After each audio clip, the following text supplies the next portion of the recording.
أعوذ بالله من الشيطان الرجيم بسم الله الرحمن الرحيم تلك الرسل فضلنا بعضهم على بعض منهم من كلم الله ورفع بعضهم درجات صدق الله العظيم۔ آج کی تراویح میں الحمدللہ پارہ نمبر 3 مکمل تلاوت کیا گیا ہے، جس کا کچھ حصہ سورۃ بقرہ کے اوپر اور زیادہ حصہ سورۃ آل عمران کے اوپر مشتمل ہے۔ قیامت میں جب قرآن اور اہل قرآن کو لایا جائے گا تو سب سے پہلے قرآن کے آگے سورۃ البقرہ ہوگی، پھر اس کے بعد سورۃ آل عمران ہوگی۔ سورۃ بقرہ کا آخری حصہ تیسرے پارے میں ہے، اور شروع میں اللہ تبارک و تعالی نے رسولوں کی فضیلت کا ذکر فرمایا۔ یوں تو سارے کے سارے نبی برحق ہیں، سارے نبی سچے ہیں، لیکن کچھ رسول نبی ایسے گزرے ہیں جن کو اللہ تبارک و تعالی نے خاص فضائل ارشاد فرمائے تھے۔ جیسا کہ موسیٰ علیہ السلام ہیں، اللہ تعالی نے ان کو شرف تکلم نصیب فرمایا تھا۔ جیسا کہ عیسیٰ علیہ السلام ہیں، ان کے ساتھ سیدنا جبریل امین 24 گھنٹے ساتھ رہا کرتے تھے۔ یوں ہر نبی کو اللہ تعالی نے کچھ نہ کچھ انوکھی فضیلت ارشاد فرمائی تھی، عطا فرمائی تھی۔ اس کے بعد قرآن مجید کی وہ آیت ہے جو رتبے کے اعتبار سے سب سے افضل ہے، جس آیت کو آیت الکرسی کہا جاتا ہے، جس کے بارے میں امام الانبیاء صلی اللہ علیہ وسلم نے فرمایا کہ جو آدمی ہر نماز کے بعد ایک مرتبہ آیت الکرسی پڑھ لیتا ہے، اس کے مرنے کی دیر ہے، اللہ تبارک و تعالی اس کو ڈائریکٹ جنت میں داخلہ عطا فرمائیں گے۔ جس کے بارے میں حضور نے فرمایا جب آدمی نماز کے بعد آیت الکرسی پڑھتا ہے تو دوسری نماز تک اللہ تبارک و تعالی اس کی جان مال عزت آبرو کی حفاظت فرماتے ہیں۔ جس کے بارے میں حضور نے فرمایا جس گھر کے اندر آیت الکرسی پڑھ لی جائے، اللہ تبارک و تعالی جنات سے شیاطین سے اس گھر کو محفوظ فرماتے ہیں۔ یہی وجہ تھی کہ حضرت عبد الرحمن بن عوف رضی اللہ تعالی عنہ جب گھر میں جاتے تو گھر کے چاروں کونوں میں آیت الکرسی پڑھ کے دم کرتے تھے۔ یہی وہ آیت ہے جس کے بارے میں حضور پاک صلی اللہ علیہ وسلم نے فرمایا کہ جو آدمی ہر نماز کے بعد آیت الکرسی پڑھتا ہے اسے صابرین کا دل عطا کیا جاتا ہے، اور اللہ تبارک و تعالی انبیاء کا اجر عطا فرماتے ہیں۔ اس آدمی کو اللہ تبارک و تعالی صدیقین کا عمل نصیب فرماتے ہیں۔ اس آدمی کے اوپر اللہ تبارک و تعالی کا ہاتھ ہوا کرتا ہے۔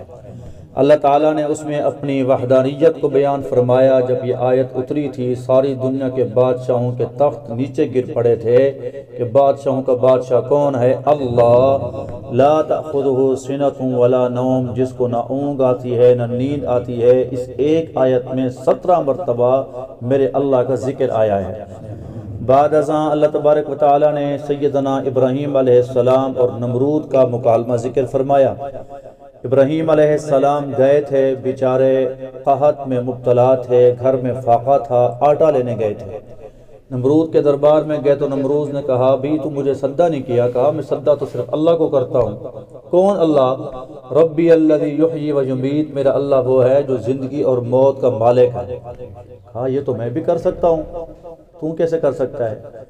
تو اس نے 2 بندے بلوائے جو جیل میں تھے، ایک کو اس دن رہائی ملنی تھی، ایک کو سولی لٹکانا تھا۔ سولی والے کو رہا کر دیا، رہائی والے کو سولی دے دی، کہا دیکھو یہ میں کر سکتا ہوں۔ ابراہیم علیہ السلام سمجھ گئے یہ کودن ہے، کون ذہن ہے، اس کو یہ پتہ نہیں کہ زندگی کا مطلب روح ڈالنا ہے اور موت کا مطلب روح نکالنا ہے۔ تو روح ڈالنے والا روح نکالنے والا کون ہے؟ اللہ۔ ابراہیم علیہ السلام نے فرمایا میرا رب وہ ہے جو سورج کو مشرق سے نکالتا ہے، مغرب میں غروب کرتا ہے۔ اگر تو رب ہے تو پھر سورج کو مغرب سے نکال کے مشرق میں غروب کر کے دکھا۔ جب یہ بات کی فبہت الذی کفر، وہ لاجواب ہو گیا، نمرود سے کوئی بات نہ بن پائی۔ نمرود ویسے مشہور ہے لیکن اس کا کتابوں میں نمروز زال کے ساتھ نام ملتا ہے۔ علماء نے لکھا ہے کہ وہ یہ بھی تو کہہ سکتا تھا ابراہیم علیہ السلام کہ تو پھر اپنے رب کو کہے کہ تیرا رب سورج مغرب سے نکال کے مشرق میں غروب کرے۔ اس نے یہ نہیں کہا، اس کو پتہ تھا کہ ابراہیم علیہ السلام دعا کر دے تو اللہ قادر ہے، جو اللہ مشرق سے سورج نکال سکتا ہے وہ اللہ مغرب سے بھی نکال سکتا ہے۔ اگر سورج مغرب سے نکل آتا تو نمرود کو پتہ تھا کہ ساری انسانیت کلمہ پڑھ کے مسلمان ہو جائے گی، اور یہ نمرود نہیں چاہتا تھا کہ لوگ میرا دین چھوڑ دے، اس وجہ سے اس نے یہ بات آگے نہ کی۔ آگے چلتے ہوئے اللہ تعالیٰ نے او کالذی مر علی قریۃ وہی خاویۃ علی عروشها ایک اولو العزم نبی سیدنا عزیر علیہ السلام کا ذکر فرمایا۔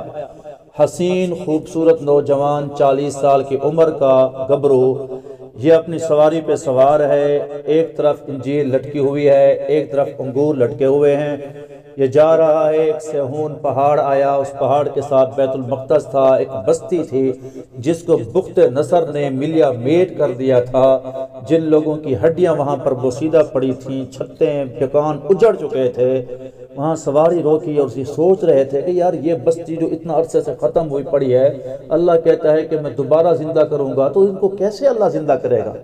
سوچتے رہے اور یہ شیرہ نکالتے رہے انگور کا، اور پھر روٹی کا چورا کرتے رہے، اور پھر اس کا سرید بناتے رہے، کھاتے رہے۔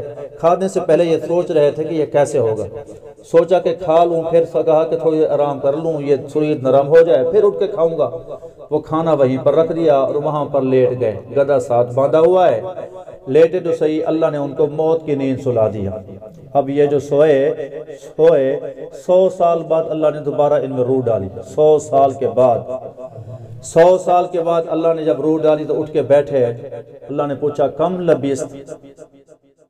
لبست یومن او بعض یوم، اللہ نے پوچھا کتنی دیر بعد اٹھایا ہے؟ صبح سویا تھا، اب شام ہو رہی ہے، عصر ہو رہی ہے، دن کا کچھ حصہ یا زیادہ حصہ سویا ہوں یا آدھا حصہ سویا ہوں، بس اتنا ہی مجھے یاد پڑتا ہے۔ اللہ نے فرمایا پورا 100 سال کے بعد تو اٹھ کے بیٹھا ہے، 100 سال کے بعد۔ ادھر دیکھا تو کھانا بالکل تازہ تھا، انگور کا سرکہ تازہ تھا، روٹی تازی تھی، بالکل جیسے ابھی بنایا ہے۔ اللہ مزاق کرتا ہے، ابھی تو میرا سالن ویسے رکھا ہوا ہے، سرید ویسے رکھی ہوئی ہے، کھانا نہ خراب ہو رہا تھا، میرے کپڑے نہ میلے ہوتے، داڑھی ویسے کالی ہے۔ اللہ نے فرمایا ذرا اپنے گدھے کو دیکھ، حمار کو دیکھ۔ حمار کو دیکھا تو چکنا چور، بال بوسیدہ پاؤڈر بن کے ہڈیاں بھی ختم ہو گئی تھی۔ یہ اتنا، یا اللہ میں نیند میں تھا، مجھے کیا پتا کہ کیسے اٹھایا جاتا ہے، میں نے آنکھوں سے تو نہ دیکھا۔ اللہ نے فرمایا تمہیں ابھی دکھا دیتے ہیں۔ اللہ کے حکم سے اسی وقت وہ جو پاؤڈر تھا نا ہڈیوں کا، اس سے ہڈیاں جڑنے لگی، ہڈیاں کھڑے ہونے لگی، ڈھانچہ بننے لگا۔ پھر عزیر علیہ السلام کے سامنے اس گدھے کا گوشت چڑھنے لگا، پھر اوپر چمڑا چڑھنے لگا، پھر اس کے جناب بال لگ لگے۔ جب بال چڑھے تو کان اس نے سیدھے کیے، آسمان کی طرف نگاہ کی اور زور سے ہنگنے لگا۔ اس نے سمجھا کہ قیامت آ گئی ہے۔ اللہ نے فرمایا عزیر جیسے تیرے سامنے اس گدھے کو پیدا کر کے دکھا دیا، ایسے ان بستی والوں کو، آدم تا آخری انسان، ساری انسانیت کو قیامت کے دن اپنے سامنے کھڑا کروں گا۔ پھر میں یاد کر چکا ہوں کہ عزیر علیہ السلام پھر اپنی سواری پہ سوار ہوئے، بستی کی طرف گئے۔ 100 سال کے بعد تو نقشے چینج ہو سکتے ہیں، 100 سال بعد پہلے پتہ نہیں مرغئی میں کیا تھا، 100 سال بعد جب گئے تو شہر تبدیل، بندے تبدیل، ساری کیفیت تبدیل۔ گھر ڈھونڈ رہا ہے عزیر علیہ السلام، اپنا گھر ڈھونڈ رہا ہے، چلتے چلاتے جس سے پوچھے کہ ہمیں نہیں پتا کون عزیر۔ ایک بوڑھی پڑی تھی 120 سال کی بوڑھی، اس کے ہاتھ پاؤں سے معذور، آنکھوں سے اندھی، کانوں سے تھوڑا سنتی تھی۔ گئے زور سے اس کو کہا السلام علیکم بی بی، اس نے کہ کانپتے ہونٹوں کے ساتھ وعلیکم السلام کا کہا، بی بی مجھے پہچانتی ہو؟ کہا میں نہیں پہچانتی۔ کہا میرا نام عزیر ہے۔ کون عزیر؟ کہا میں نبی ہوں، مجھے نہیں جانتی۔ اس نے کہا میں تو کسی کو نبی کو نہیں جانتی۔ ایک عزیر تھا، وہ تو نبی تھا، مستجاب الدعوات تھا، وہ من مچھلی بن گئی زبردست جان بوجھ کے۔ وہ عزیر تھا مستجاب الدعوات، ایک نبی تھا، 100 سال سے گیا ہے، واپس نہیں آیا، اس کی دعائیں قبول ہوتی تھی۔ اگر تو وہی عزیر ہے تو دعا مانگ، اللہ تبارک و تعالیٰ مجھے صحت دے دے، مجھے آنکھیں دے دے، مجھے اللہ تبارک و تعالیٰ کانوں کی سنوائی دے دے، پھر میں تجھے نبی مانوں گی۔ حضرت عزیر علیہ السلام نے نبوت والے ہاتھ اٹھائے، اللہ مہربانی فرما، اور تو کوئی جانتا نہیں، یہی بوڑھی ہے پرانی جو مجھے جانتی ہے۔ دعا مانگی تو اللہ تعالیٰ نے اس بی بی کو دوبارہ صحت نصیب فرما دی۔ وہ کھڑی ہوئی، اس نے کہا میں نے تجھے پہچانا، تو وہی عزیر ہے۔ ہاتھ پکڑا لے گیا۔ گھر کے اندر بہت بڑا فنکشن ہو رہا تھا عزیر علیہ السلام کے گھر میں، بڑے لوگ جمع تھے، پورا خاندان۔ اس خاندان میں جو ان کا بیٹا تھا نا، بیٹا وہ اس وقت وہ 118 سال کا تھا، پوتے ان کے 80 سال کے تھے، اور خود عزیر علیہ السلام آپ 40 سال کا تھا۔ جا کے بیٹے کو کہا کہ بھائی تمہارا ابا آ گیا، 120 سالہ 18 سالہ بیٹے کو باپ کا تعارف ہو رہا ہے، 40 سالہ باپ ہے، کبھی دیکھا ہے آپ نے بیٹا 118 سال کا ہو باپ 40 سال کا ہو؟ تو سارے دیکھ کر حیران ہو گئے، انہوں نے کہا جی ہم نہیں مانتے، ہمیں کیا پتہ یہ ہمارا، ہم بابے ہو گئے اور یہ ابھی تک جوان ہے، ہم نہیں مانتے اس کو۔ ہاں بخت نصر نے آ کے تباہی پھیلائی ہے، ساری تورات کو جا کر سمندر میں بہا دیا۔ ہمارا جو ابا عزیر تھا اس کو تورات پوری یاد تھی، اگر یہ نبی ہے تو اس کو کہو کہ اپنے ہاتھوں سے تورات لکھ کر دے دے پوری کی پوری من و عن، پھر ہم مانیں اس کو نبی۔ اللہ تعالیٰ سے دعا کی اللہ مہربانی فرما، تو عطا کرنے والا ہے سب کچھ۔ آسمان سے ایسے چمکدار کوئی پرندے آئے، وہ آپ کے اندر چلے گئے، اسی وقت آپ بیٹھ گئے، آپ نے جناب وہ لکھنا شروع کر دیا، پوری تورات اسی وقت مکمل کر کے اپنی قوم کو عطا فرما دی۔ ساری قوم نے کہا کہ واقعی یہ ہمارے والد ہیں۔ پھر محفل لگتی تھی، پھر آپ کے پوتے بیٹھتے، بیٹے بیٹھتے تھے، تو پوتے آپ سے بڑے ہوتے، بیٹے بڑے ہوتے اور باپ ان سے چھوٹا لگ رہا ہوتا تھا۔ تو اللہ تبارک و تعالیٰ جب عزیر کو 40 سال بعد اٹھا سکتا ہے، ہمیں اٹھا سکتا ہے کہ نہیں اٹھا سکتا؟ اللہ تعالیٰ نے اس عقیدے کو مضبوط کرنے کی خاطر ساتھ ہی قصہ ذکر کر دیا ابراہیم علیہ السلام کا۔ کہا اللہ یہ کیسے تو بناتا ہے دوبارہ؟ اللہ نے کہا وہ تیرا ایمان نہیں ہے؟ کہا وَلَٰكِن لِيَطْمَئِنَّ قَلْبِي، اللہ ایمان تو ہے، لیکن جیسے ہم مانتے ہیں سارے کہ کاریں بن رہی ہیں، لیکن کار کا کارخانہ دیکھنے کی شوق ہوتا ہے کہ نہیں ہوتا کہ یار کیسے موٹر سائیکل فٹ ہوتے ہیں، ہم تو دیکھیں، اللہ میں کارخانہ دیکھنا چاہتا ہوں۔ اللہ نے فرمایا لیا، طاؤس لیا، فاختہ لیا، کبوتر لیا، کوا لیا، یا مور مختلف تفسیروں میں نام آتے ہیں، 4 پرندے لیا، 4 پرندے لے آئے، کہا ان کو پال پوش، ان کو جو ہے نا وہ اپنی عادت مطابق ڈھال کے تو آواز دے اور فوراً تیرے قدموں میں لبیک کہیں۔ دانا ان کو ڈالتے رہے، ان کو چھکلاتے رہے، آواز دے دے ابراہیم تو 4 پرندے آپ کے پاؤں میں آ جاتے۔ اللہ نے فرمایا آپ ایسا کرو، انسانوں کو ذبح کرو، ان کی گردنیں جیب میں رکھ لو، باقی سارے ان کے پروں کا قیمہ بنا لو، گوشت قیمہ بنا لو، پہاڑ پہ چڑھ کے جب ہوا آئے تو ان کو اڑا دو۔ حضرت ابراہیم علیہ السلام نے ایسا ہی کیا، پہاڑوں پہ جا کے ڈال دیا، قیمہ الگ کر کے پروں کو مکس کر کے گوشت سب کا ایک دوسرے مکس کر دیا۔ تو اللہ نے فرمایا جیسے تو بلاتا تھا نا اب بلا۔ اب ابراہیم علیہ السلام نے جو آواز دی، اپنے آپ وہ پر کے ذرات اڑنے لگے، گوشت کے ذرات اڑنے لگے، کوے کو کبوتر کا گوشت نہیں لگا اور کبوتر کو کوے کا گوشت نہیں لگا، طاؤس کو اپنا گوشت لگا، فاختہ کو اپنا گوشت لگا، سارے پرندے بن سنور کر آپ کے آگے آ گئے۔ حضرت ابراہیم علیہ السلام نے کوے کو کبوتر کی سری دینا چاہیے تو پیچھے ہو گیا۔ اللہ نے فرمایا شعور دینے والا کون ہے؟ اللہ۔ مطلب سمجھو کہ اس کاری کھوپڑی کے اندر شعور ہے، شعور بخشنے والا اللہ ہے۔ کئی ہم سے اچھے ہیں، حسین ہیں، ایک آدمی ہے محمد یوسف خان پور کی مارکیٹ کا مالک ہے، سارا دن گلیوں میں پھرتا ہے، عقل کے بغیر پھرتا ہے، عقل دینے والا کون ہے؟ اللہ۔ تو اللہ تبارک و تعالیٰ فرمایا شعور دینے والا میں ہوں، جب تک اس کو اپنی سری نہیں دے گا وہ پرندہ آگے نہیں بڑھے گا۔ ہر ایک کو اپنی اپنی سری دی، تب جا کے انہوں نے سریاں لی۔ اللہ نے فرمایا جیسے تیرے سامنے پرندوں کو پیدا کیا، ایسے میں رب قیامت میں ساری انسانیت کو پیدا کروں گا۔ مَثَلُ الَّذِينَ يُنْفِقُونَ أَمْوَالَهُمْ، اللہ تعالیٰ نے انفاق فی سبیل اللہ کی ترغیب ارشاد فرمائی کہ جو آدمی اللہ کے راستے میں خرچ کرتے ہیں ان کی مثال ایسے ہے کہ جیسے بندہ ایک دانہ ڈالتا ہے، اس کا ایک چھٹا نکلتا ہے، اس چھٹے کے اوپر 7 بالیاں ہوتی ہیں، ہر بالی کے اندر 100 دانہ ہوتا ہے۔ جیسے ایک دانے پر میں تمہیں 700 دانے نصیب فرماتا ہوں، یوں جو آدمی اللہ کے راستے میں 1 روپیہ خرچ کرتا ہے، اللہ 700 روپے خرچ کرنے کا ثواب عطا فرماتا ہے۔ اللہ تبارک و تعالیٰ نے فرمایا وہی صدقہ افضل ہے بالمن والعطا، جس کے اندر احسان نہ ہو، جس کے اندر ریا نہ ہو، جس کے اندر عزا تکلیف نہ ہو۔ 3 چیزیں یاد رکھنا ہمیشہ۔ نمبر 1 تکلیف نہ دینا کسی کو زبان سے، یار روز آبی نہیں منگن چنگا بلنا، یار صحت مند ہے، بیا کم کر گئے، یار دو رفیل پڑھ، اللہ کو مقصود واقعہ پڑھ، نہیں، کسی کو تکلیف نہ دو۔ مانگنے آئے اللہ کا نام لے، اس کو سوال کو پورا کرو۔ بالمن و احسان نہ جتلو، یار ایک کڑے سٹے نے بھی پڑھو لے سٹوا گھنا، یار میرے پاس ٹائم نہیں ہے، مجھے بخار ہے بے حیا وا، کل تو زکات گھنتے گئی، کل تو نے زکات لیا، پڑھو لے میں گندوں میں ڈلوا رہا ہے، یہ تم نے اس کو احسان جتلایا ہے۔ کوئی ٹکے کا فائدہ نہیں ہے تمہارا کسی خود کا کرنے کا۔ نمبر 3 ریا، نہیں جی بتانا نہیں چاہیے، اس سال بھی لاکھ روپے دیا تھا زکات کا، اس دفعہ 1,20,000 دیا، بتانا نہیں چاہیے۔ ساری دنیا کو بتا رہا ہوتا ہے، کہتا ہے بتانا نہیں چاہیے، یہ ریا میں گیا، دکھلاوے میں گیا۔ ایسے صدقے زکات کے اللہ کو کوئی ضرورت نہیں ہے۔ ہر وہ صدقہ قبول ہے جس میں دکھلاوا نہ ہو، کسی بندے کی تکلیف کسی کو نہ دو زبان سے، اور احسان نہ جتلاؤ، پھر صدقہ قبول ہوتا ہے۔ اللہ صدقہ کس کو دے یہ بھی بتا دو۔ اللہ نے فرمایا للفقراء الذین احصروا فی سبیل اللہ، انہیں دو جو اللہ کے راستے میں قید ہو گئے ہیں، جن کا کام ہے صبح و شام قال اللہ قال الرسول، فرمایا اس سے مراد اصحاب صفہ ہیں جنہوں نے ساری کائنات سے کٹ کر صرف اللہ کے دین کی خاطر اپنے آپ کو وقف کر دیا تھا کہ بس ہم اللہ کا دین سیکھیں گے، امت کو سکھائیں گے۔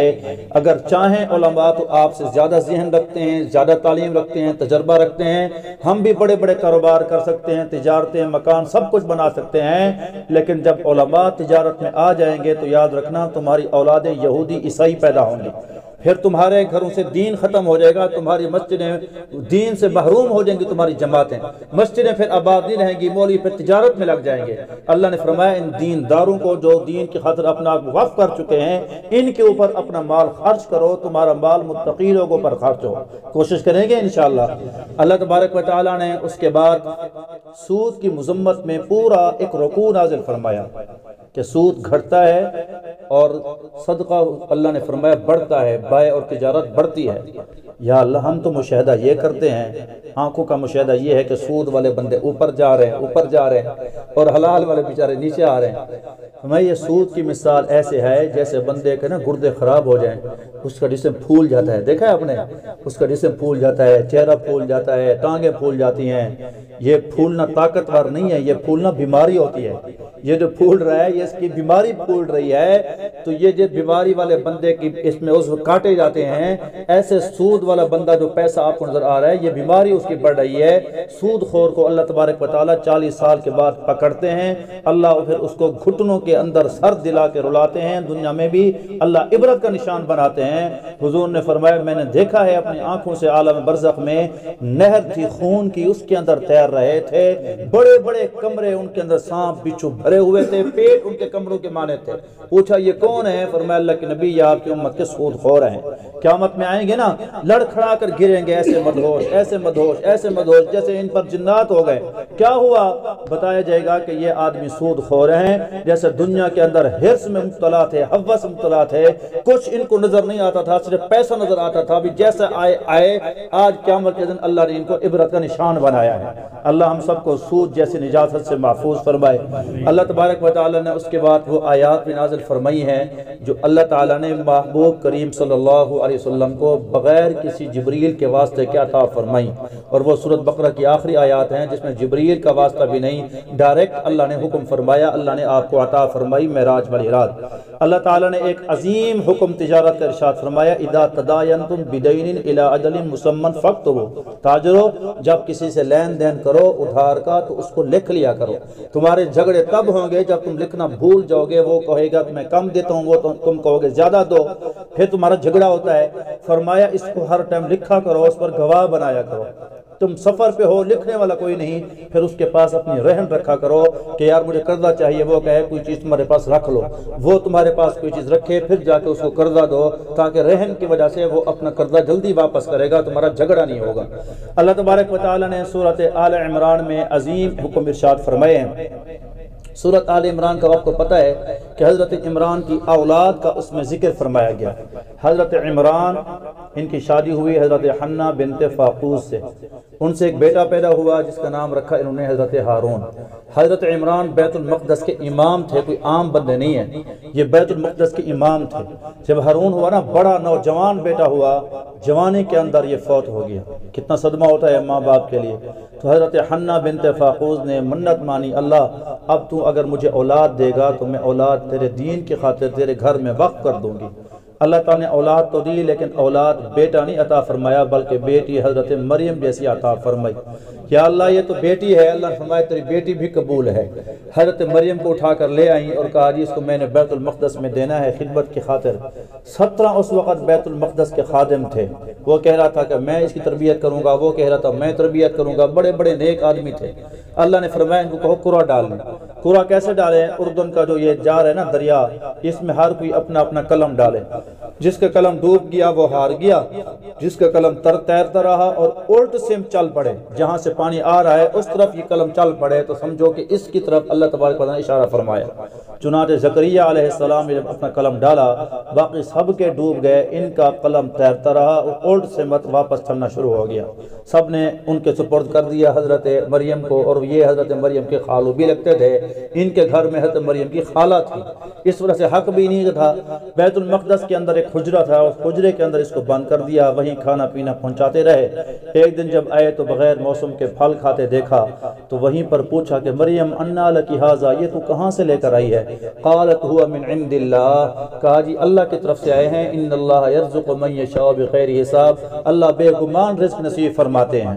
وہیں پر پیغمبر کی آنکھ چھلک پڑی، ہاتھ اٹھا لیا، اللہ 100 سال عمر ہو گئی، بوڑھا ہو گیا ہوں، اگر مریم کو بے موسم پھل دے سکتا ہے تو مجھ نبی کو اولاد کیوں نہیں دے سکتا؟ اللہ جب اللہ کے سامنے بندہ روتا ہے نا، آنکھوں سے آنسو گرتا ہے تو اللہ ضرور دعا قبول فرما لیتے ہیں۔ اللہ نے حضرت یحییٰ علیہ السلام جیسا بیٹا نصیب فرمایا۔ یا اللہ مجھے کیسے پتہ چلے گا؟ آج تو الٹراساؤنڈ ہو جاتے ہیں، پتہ چل جاتا ہے کہ اس کو حمل ہو گیا۔ بیوی تو عائشہ تھی نا، اس کو تو اب ماہواری بھی نہیں آتی جی، پتہ چل جاتا، تو مجھے کیسے پتہ چلے گا کہ میری بیوی حاملہ ہے؟ اللہ نے فرمایا تو 3 دن تک چپ ہو جائے گا، تو کہے گا لوگوں کو تسبیح بیان کرو لیکن زبان تری نہیں چلے گی، تو اشارے سے بات کرے گا۔ 3 دن حضرت زکریا کی زبان خاموش ہو گئی، لوگ پوچھتے یہ اشارہ کرتے، لوگ پوچھتے یہ اشارے کرتے، سمجھ گئے کہ اب یہ اشارہ کرنا میری بیوی کو حمل ہو گیا ہے، میری بیوی کے پیٹ میں بچہ آ چکا ہے۔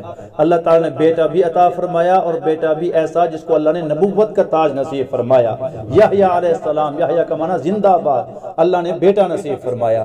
حضرت مریم کی کہانی اللہ آگے چلائی کہ حضرت مریم کو اللہ نے بغیر کسی شادی کے بیٹا عطا فرمایا تھا، حضرت عیسیٰ علیہ السلام۔ عیسیٰ علیہ السلام اللہ نے بیٹا عطا فرمایا، وہ بڑے ہوئے، پھر قوم آئی، قوم نے ان کو سولی دینا چاہا۔ انی متوفیک و رافعک الی، اللہ نے فرمایا تو گھبرانا، میں تجھے اپنی طرف اٹھا لوں گا۔ اللہ نے دوسرے آسمان پہ اٹھا لیا۔ قرب قیامت ایک مسجد ہے، مسجد جامع مسجد اموی دمشق کے اندر، جامع مسجد اموی دمشق کے اندر ہے، اس مشرقی مینارے کے اوپر حضرت عیسیٰ علیہ السلام نازل ہوں گے۔ صبح کے ٹائم حضرت امام مہدی مصلی پہ کھڑے نماز پڑھا رہے ہوں گے۔ حضرت امام مہدی حضور نے فرمایا اسمہ کا اسمی، اس کا نام میرے نام جیسا ہوگا، واسم ابوہ کا اسم ابیہ، اور اس کے ابے کا نام میرے ابے کے نام جیسا ہوگا۔ حضرت فاطمہ کی اولاد میں سے ہوگا امام مہدی۔ حضرت عیسیٰ علیہ السلام جب نیچے آئیں گے تو مصلی چھوڑنے لگیں گے، آپ فرمائیں گے نہیں تم نماز پڑھاؤ، مگر صبح کی نماز یہ پڑھائیں گے، باقی 40 سال حضرت عیسیٰ علیہ السلام زندہ رہیں گے، اور 40 سال نمازیں پھر عیسیٰ علیہ السلام خود پڑھائیں گے۔ اور ایک قبیلہ ہے قبیلہ ازد شنو، اس قبیلہ ازد شنو میں عیسیٰ علیہ السلام کی شادی ہوگی، اور اس شادی کے اندر 2 آپ کے بیٹے پیدا ہوں گے، ایک کا نام رکھیں گے محمد اور دوسرے کا نام رکھیں گے موسیٰ، پھر ان کا انتقال ہوگا، اور آج تک روضہ اطہر کے اندر ان کی قبر کی جگہ موجود ہے۔ پاک پیغمبر صلی اللہ علیہ وسلم کے ساتھ ان کو دفنایا جائے گا، بڑا جہاد کریں گے یہودیوں سمیت، دجال کو یہ قتل کریں گے عیسیٰ علیہ السلام۔ اللہ نے ان کی کہانی بھی ذکر فرمائی، اور بھی بہت ساری تفصیلات ہیں۔ اللہ پاک سے دعا ہے جو کچھ کہا سنا گیا عمل پیرا ہونے کی توفیق نصیب فرمائے۔ وآخر دعوانا الحمدللہ رب العالمین۔